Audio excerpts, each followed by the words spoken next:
have my very first Furls hook in my hand. You guys, I was hardcore enabled. I want to know if I'm going to like them.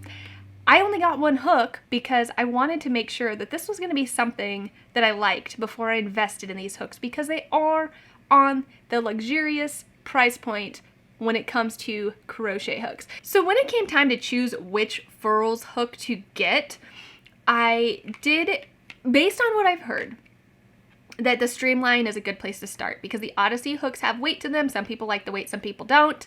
I went with the Streamline hook, and I went with a 4mm hook because it's the smallest size that was offered in this line that I was looking at, and I typically use smaller yarn, I use smaller hooks. I'm generally working in the range of like 2.0mm to like 6.0mm, maybe 6.5mm.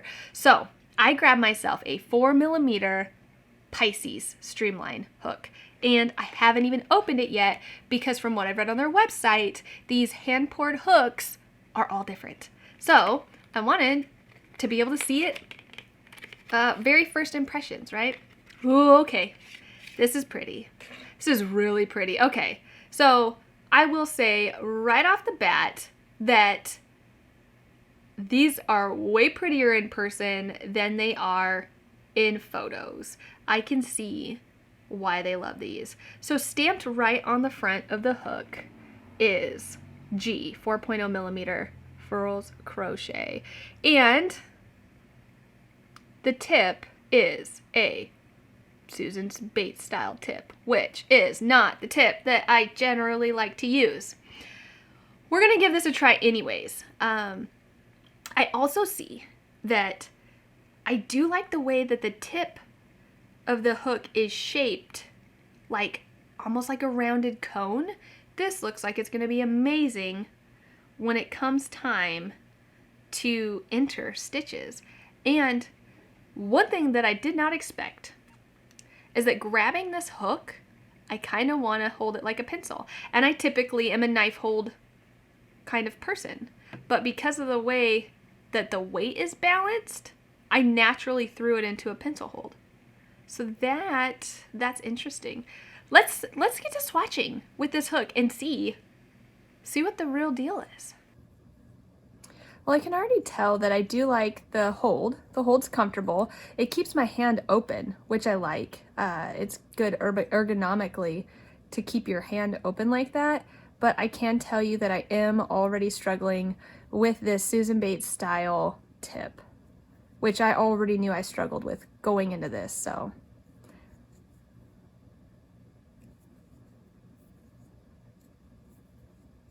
I like how long the millimeter is straight here before it becomes a handle.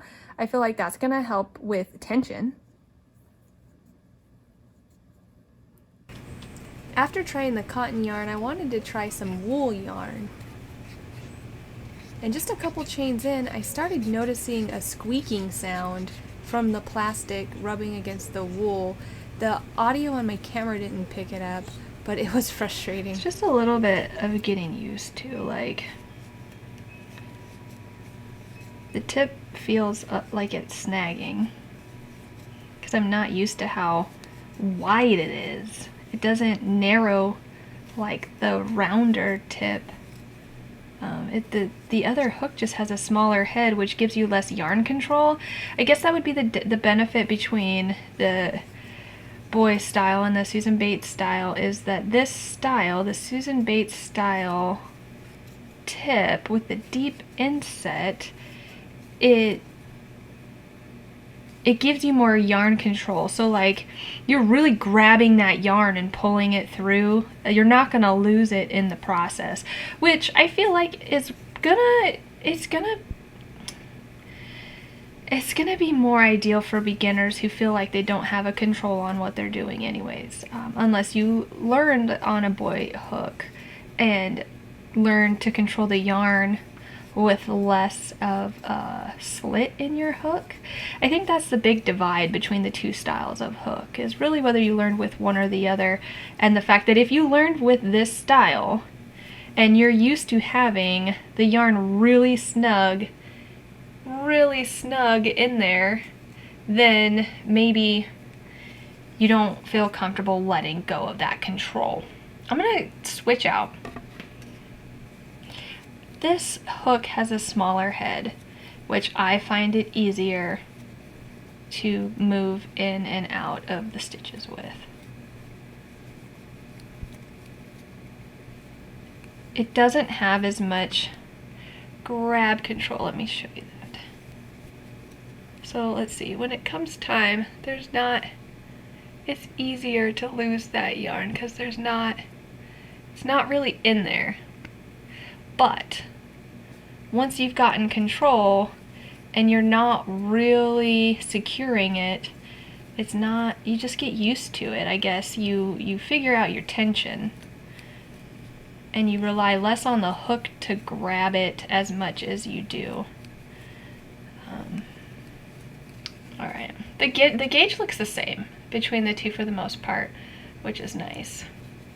The one thing that was really disappointing is that squeak factor, and I don't know if I can rub it away or if it's just in nature. I don't typically work with plastic tips, so I don't know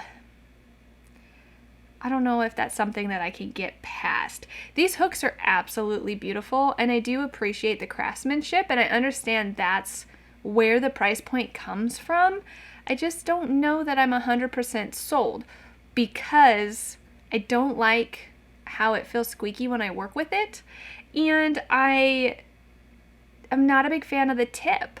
I could continue to work with this hook and get used to this tip, and I guess for me, if I'm being honest, the only reason I would do that would be to use such a beautiful hook. This is like jewelry for your projects.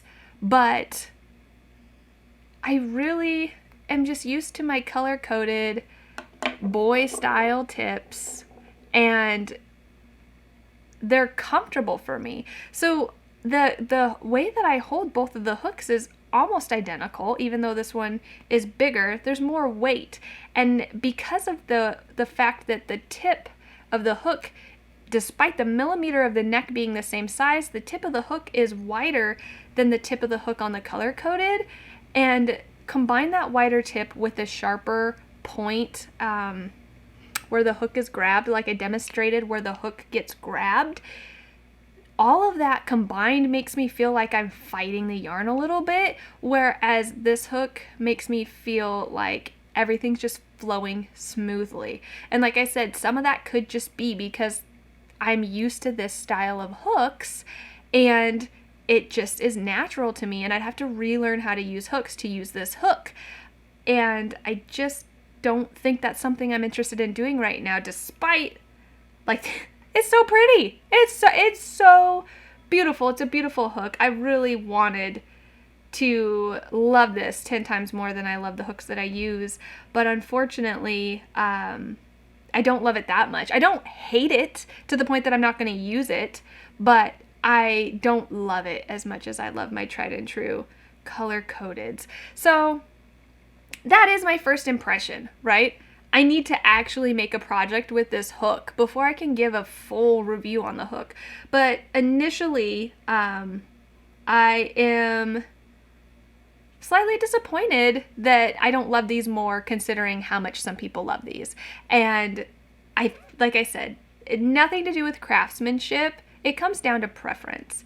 I don't prefer the way the wool slides over the hook. I don't prefer how wide the tip is. I don't prefer how deep the inset is. I do like how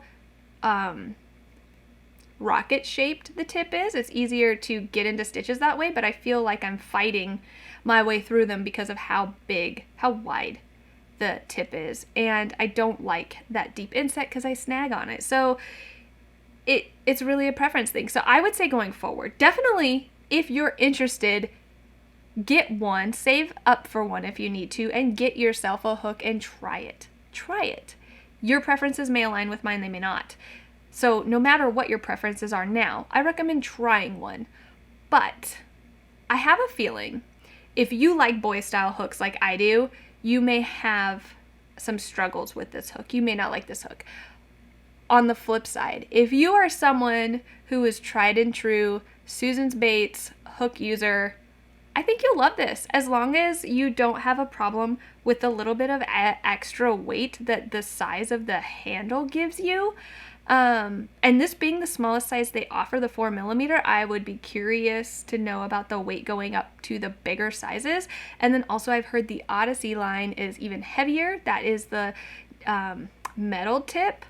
So yeah, that is my first impression. Do you guys use Furls hooks? And if you switched to Furls hook, were you a boy user like me? I'm super curious to know. Let me know in the comments below. And until next time, guys, happy crafting. Bye!